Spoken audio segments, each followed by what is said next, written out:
이젠 앞에서 배운 상대도수의 개념을 이용해서 예제를 한번 풀어보겠습니다. 다음은 준훈의 반 학생들의 제자리 멀리뛰기 기록을 조사하여 나타낸 도수분포표입니다.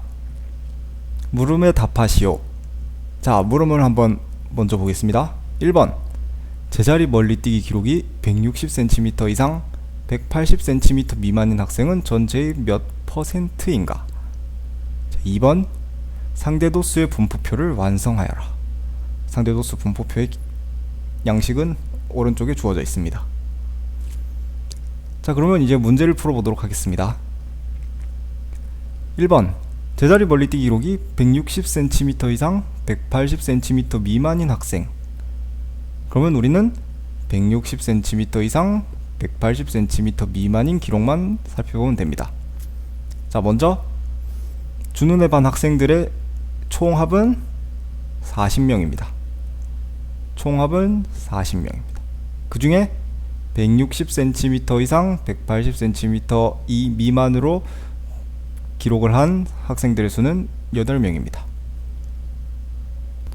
그러면 40분의 8은 0.2입니다. 즉 전체의 40명 중에 8명에 해당하는 비율이 0.2인 것입니다. 자, 비율을 퍼센트로 바꿔야 하기 때문에 곱하기 100을 해주면 전체의 20%인 학생이 160cm 이상 180cm 미만을 기록함을 알 수 있습니다. 자, 이번에는 상대도수의 분포표를 완성해 봅시다. 자, 먼저 140cm 이상 160cm 미만으로 기록을 한 선수는 40명 중에 4명입니다. 즉 4 나누기 40을 하면 상대도수는 0.1이 나옵니다. 즉 상대도수는 0.1입니다.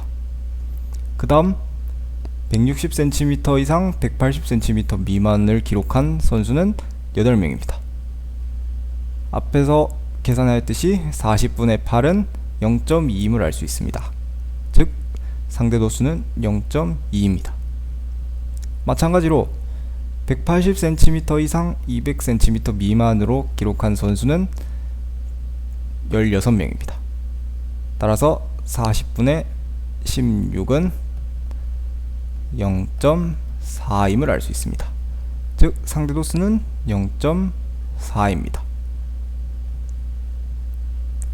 이번에는 200cm 이상 220cm 미만을 기록한 선수는 총 10명입니다.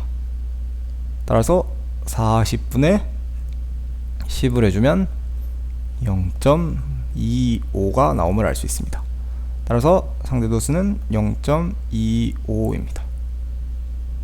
마지막으로 220cm 이상 240cm 미만을 기록한 선수는 2명입니다. 따라서 40분의 2를 해주면 0.05가 나옵니다. 따라서 상대도수는 0.05임을 알 수 있습니다. 자, 상대도수가 다음과 같이 나온다는 것을 구하였습니다. 자, 이제 합계를 한번 구해볼게요. 앞에서 배웠듯이 합계는 1이 되어야 합니다. 하지만 이 1이 맞는지 직접 한번 검산을 해보도록 하겠습니다.